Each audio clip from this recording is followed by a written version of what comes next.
For a whole year, I've been following a remarkable family of baby elephants in Kenya. A family of elephants raised by people. Every one of these little elephants is an orphan, rescued from the wild, having lost their mother. They've all been brought to a unique nursery in Nairobi, where they receive the intense love and care that they desperately need.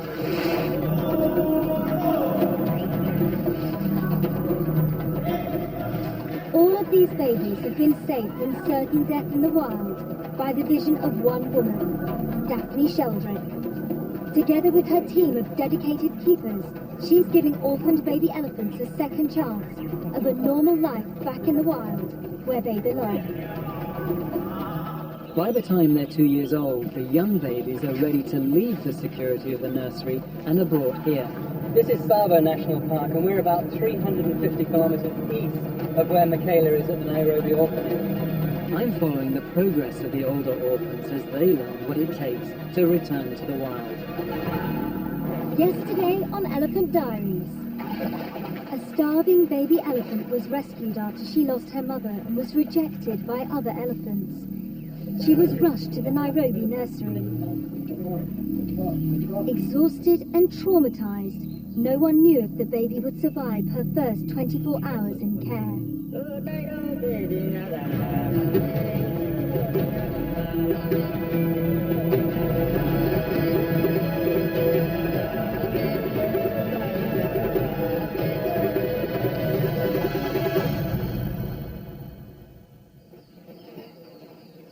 Against the odds, the new baby, now called Nasarian, has made it through the night. It's a promising start, but she's not out of danger yet. Right now, she's struggling to come to terms with her strange new home, and she's woken up feeling scared and confused. She doesn't realize the keepers are here to help her, so the first step is to introduce her to the other nursery babies, led by their 2-year-old mini matriarch, Wendy. It's hoped that seeing them will reassure her. Like human children, these curious babies are eager to investigate any newcomer. They all understand how she's feeling. They know what it's like to be orphaned and all alone. They seem keen to get to know her, so Nasarian is allowed to tag along as the herd heads out.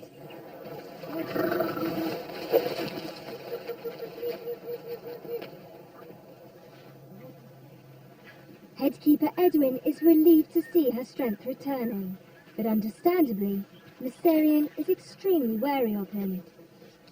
He helped rescue her, and no doubt his scent will remind her of that terrifying night. I'm not sure if she'll remember that I was with her yesterday. They don't know your reaction when rescuing them. They think maybe you want to kill them or do something bad to them, so they don't respond to you very well. At moments like this, it might seem easier for Edwin to just back off. But the nursery is her only chance for survival. If she's going to make it, she has to overcome her fears. Eventually, the elephants come to understand that we're here to help them. They learn to become our friends, and they gain all the trust from us, the keepers. But for now, Nasarian is still an anxious little Ellie. And when other babies try to make friends, she just doesn't know how to react.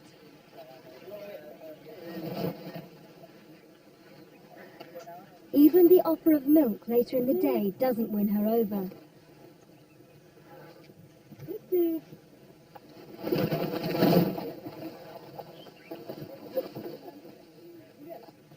Nasarian will spend at least a year here at the nursery, and during that time the keepers will become her surrogate mothers, if she'll let them. If she does, her next step will be to join a herd of older orphans, making their own way back into the wild. Jonathan has been getting to know the elephants that are making that transition.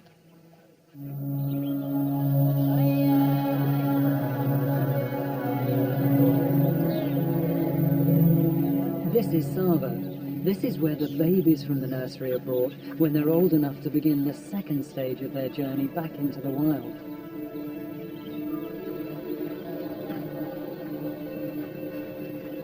The 30 orphans in this herd are slowly learning the ropes.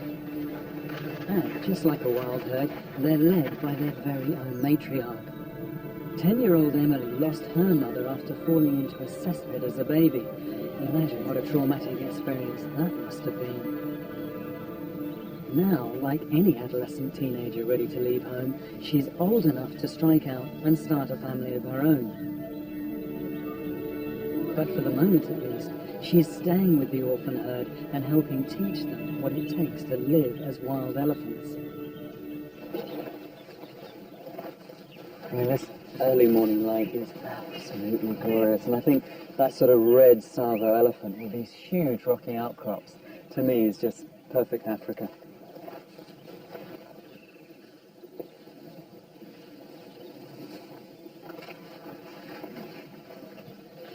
I mean, it is quite extraordinary to be amongst a group of elephants as they go about their daily business just feeding. All the munching, the chewing, the snapping off of branches. And even though elephants eat an awful lot of grass, when it's dry, they'll tend to select browse. So they'll strip off leaves, they'll strip off bark from the branches. And just check the way Emily's using her trunk. I mean, she's literally picking one seed pod off after another, and it's so delicate. And of course, in the wild, baby elephants learn from the mother, from the adult. They'll put their trunk into the mouth of the adult to actually test what they're eating and see what it is, and that's how they learn. And so too these youngsters as well, you know, that are with Emily, they know that this is a good thing.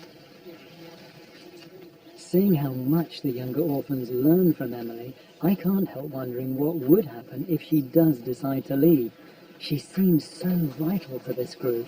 How on earth would her adopted family cope without her?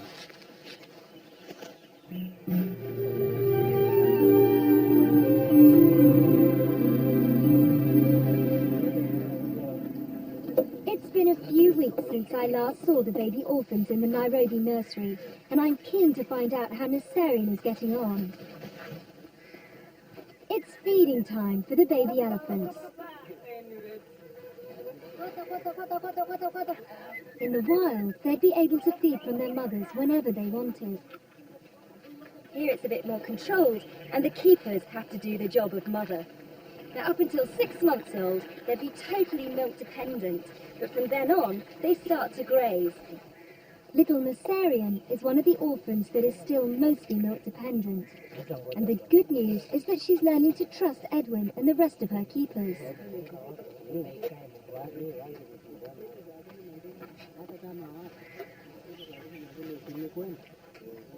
Better still, Edwin tells me she's becoming friends with Wendy and the other orphans here at the nursery.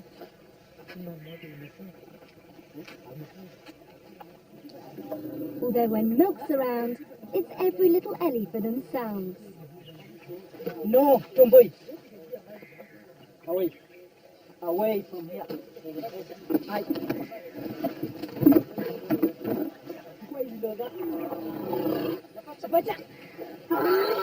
This little milk thief is a bull called Napasha, and at just over 2 years old, he's the oldest baby in the nursery. He's very easy to recognize because he's the only orphan here with very obvious tusks. And he's nearly always eating. Napasha is also the only orphan that has ever learnt to give himself the bottle. Ugo. Hakuna. No. Nothing. Napasha had nearly starved to death before he was rescued, so you can't really blame him for trying to get a little extra.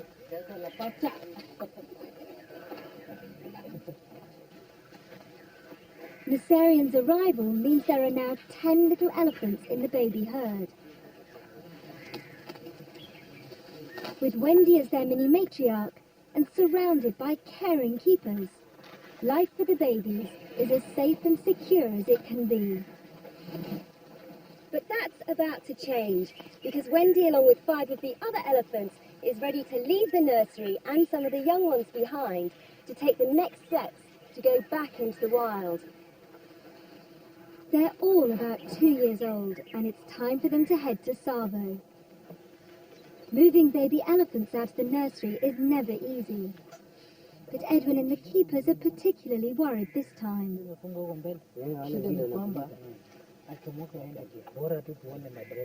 Normally the 2-year-olds from Nairobi are taken to join Emily's herd, but this move is going to be different. Wendy, Napasha, and the 4 older babies that are leaving are going to form the nucleus of a new herd at a new release site.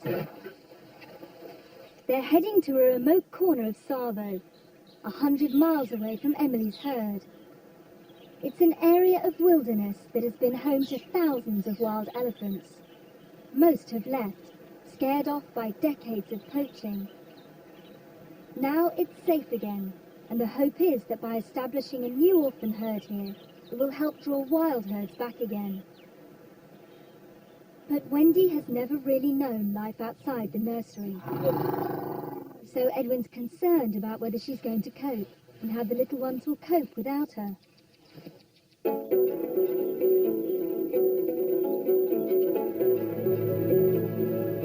For most of the orphans already in Tsavo, their time at the Nairobi nursery is just a memory. For Emily and her herd of growing youngsters, Tsavo is now their home.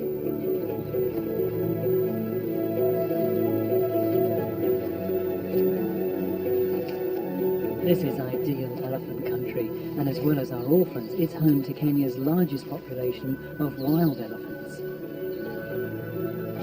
It's the beginning of the dry season, and natural waterholes play a vital role in the orphans' daily routine.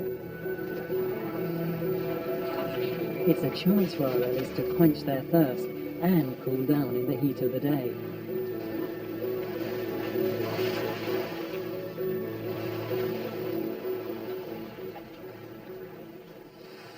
It's almost as if Emily knows that a good rub down helps brush off ticks and other parasites. And by copying her, the youngsters learn yet another life lesson.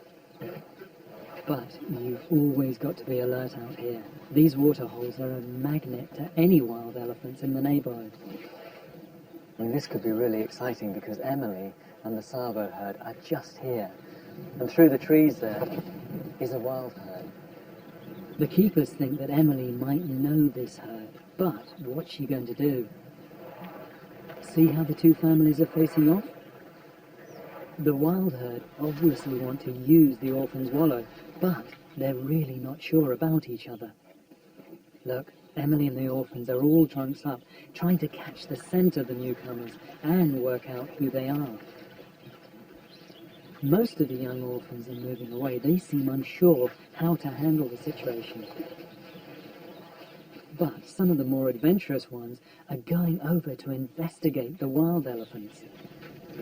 And see here, these two little bulls are sizing one another up.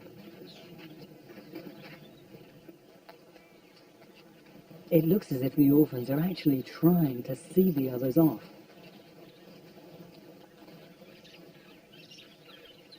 And check out Emily. She's standing her ground against a young wild bull.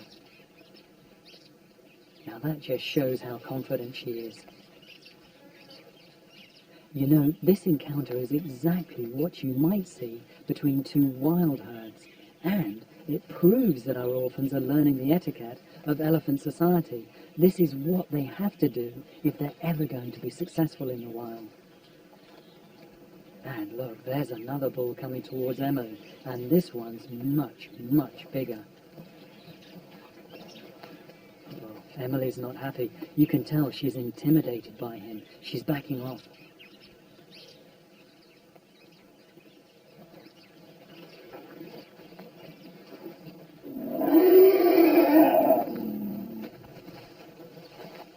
Okay, so they've had to give up their waterhole, but at least Emily and her herd are safe. And they've learned a valuable lesson. Just one of many, I reckon.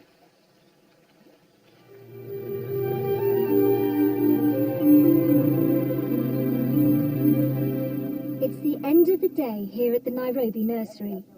and the final countdown to moving Wendy and the 5 older babies has begun. In preparation for the move tomorrow, Edwin and the keepers are about to split the baby herd into 2 groups, the 6 older orphans that are being moved and the babies that will be left behind.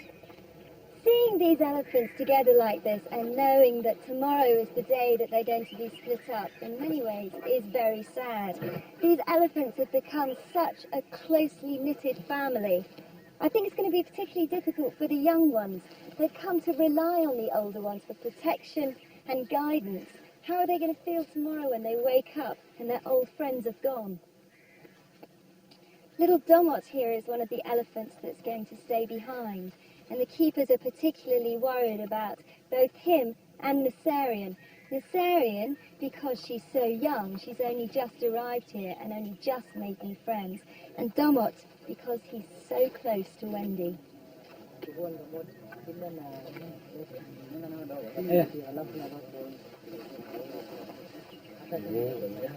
Well, this is it. It's time for the group to be split into 2, the ones that are staying and the ones that are going. And it will be at least another year before they meet again, before the younger ones are ready to join the older ones in Savo.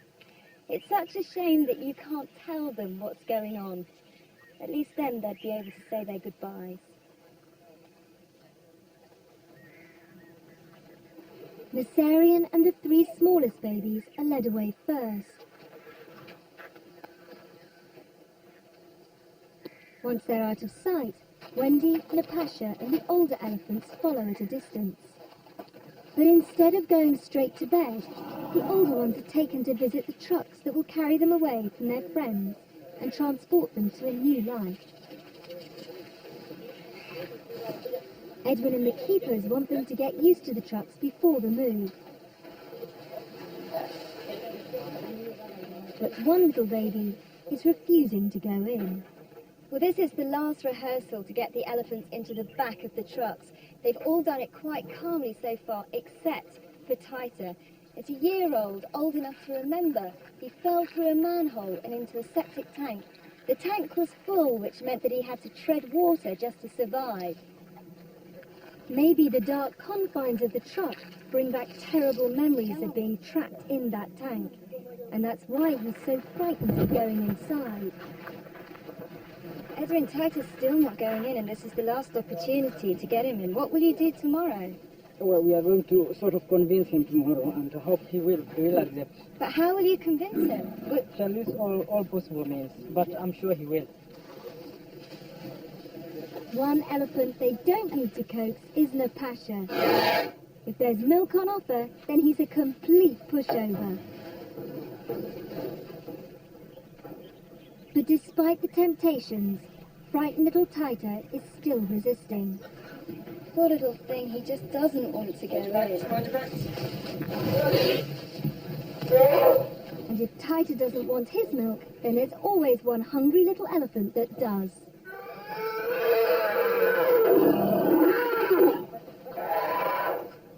But how will Titer react tomorrow when they do it for real?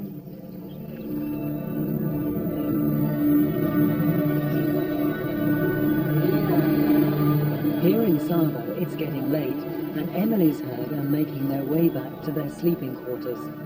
But they've been joined by a very special visitor. Dika is a magnificent 16-year-old bull, and definitely a Savo success story.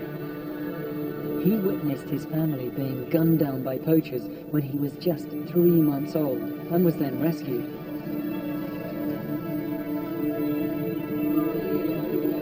Now he's living as a wild elephant. Dika and Emily go way back. They were both orphans together as youngsters. Although he returns every now and then to check on his old friends, his relationship with Emily is moving onto a different footing.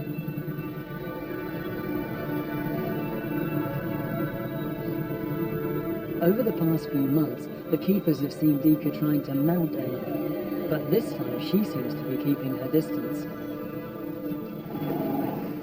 He's incredibly calm and gentle. The younger orphans are all keen to greet him. You can almost feel the respect, as if they're in awe of him.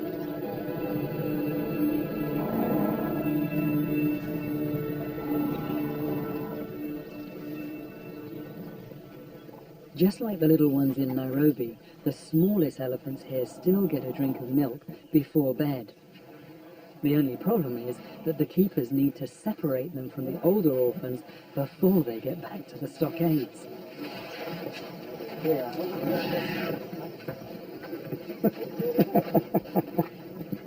That's Saucy and that's Fat Boy. He just loves to eat, and he was just thinking, I can slip through there with the others, but no way, the keepers were not going to let him do that. But just see the control that the keepers have with these elephants, and see the trust that there is between them. I mean, these are huge creatures, and yet the keepers, with one point with their finger, can stop that elephant dead in its tracks. And I just don't know how they do it.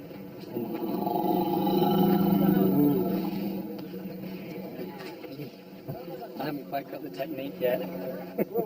That's why I need a keeper with me. Hello.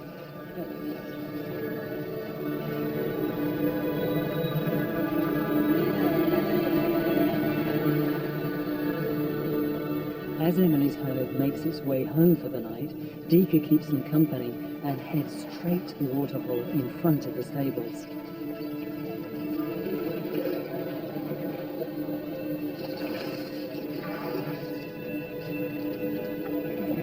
With the natural waterholes out in the park triangle, perhaps this is another reason for his visit.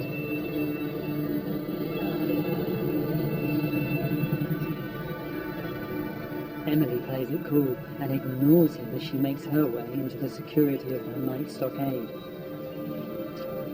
And Dika? Well, he heads back to the bush, totally confident in his wild home.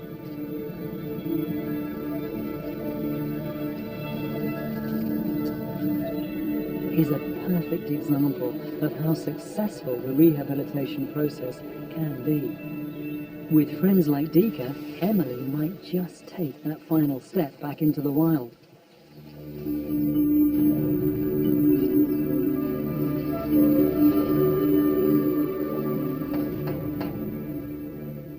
In Nairobi, the final preparations are being made for tomorrow morning's move.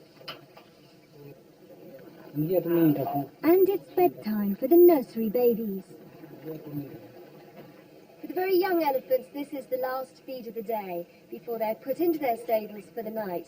Their keepers actually sleep with them and continue to feed them every 4 hours. Here in Nairobi, it can get pretty cold at night. Now, in the wild, these elephants would have the warmth of their herd to snuggle up to. But here in the orphanage, they get a blanket.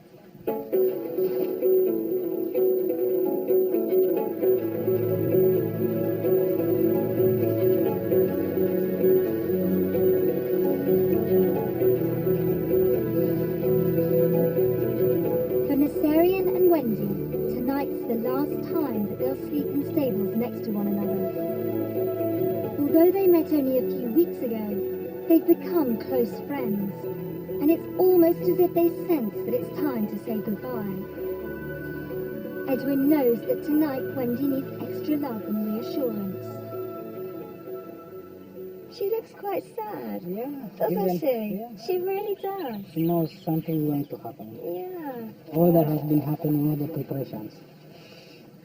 You're going to miss your babies, aren't you?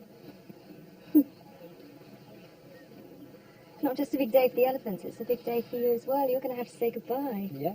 How are you feeling? Well, somehow sad, but I wish them well because they've done well here. And I love them to grow and succeed in the world. It's an emotional time though, isn't it? Very.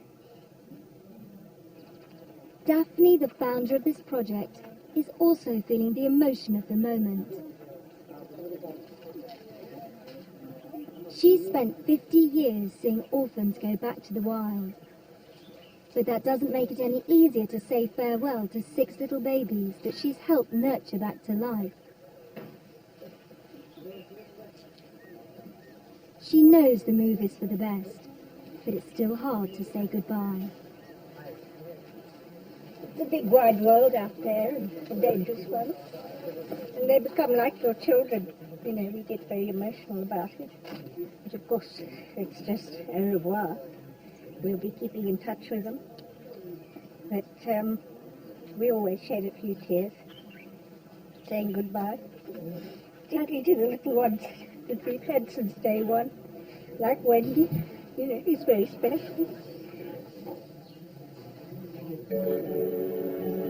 As the baby elephants settle down for the night, everyone's feeling apprehensive about tomorrow's big move.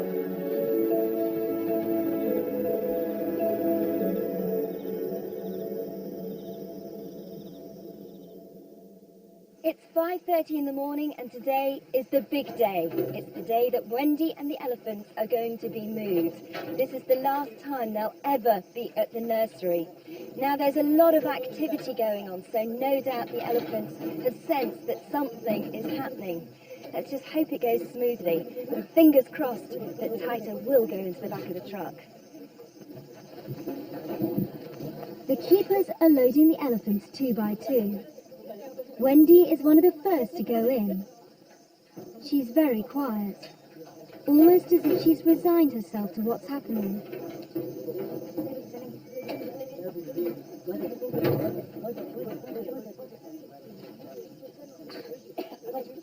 Next, it's Napasha. As always, eagerly chasing his bottle of milk into the truck.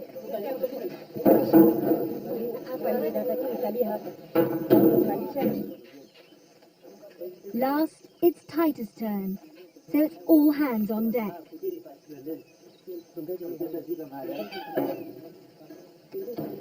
Edwin and the keepers gently convince him to go in. It's all gone far more smoothly than anyone had dared to hope. With 6 elephants safely on board and over 200 hot and dusty miles between us and the new release site, it's time to hit the road. Daphne and her family bid a last fond farewell to the babies as we head on. With keepers in the back of the trucks to keep the little Ellies calm, we take to the busy main road out of Nairobi, heading to Savo.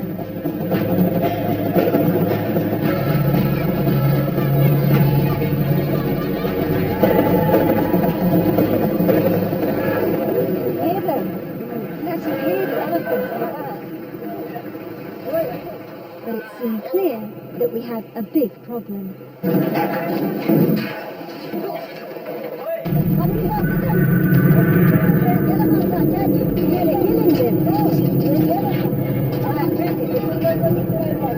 We've had to stop the truck because we heard the keeper inside shouting at them. And as we got the elephants in the back of this truck, getting so agitated that they've begun to charge, and that's putting Peter's life in danger.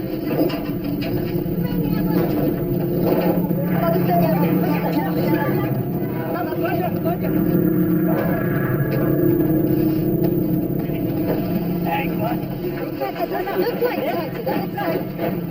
What's the passion? Oh my goodness, this is just awful. Tomorrow on Elephant Diaries, how will our babies react to the loss of their playmates? In Savo, it's all change for Emily's herd. And with 200 miles still to go, will everyone survive the journey to the new release site?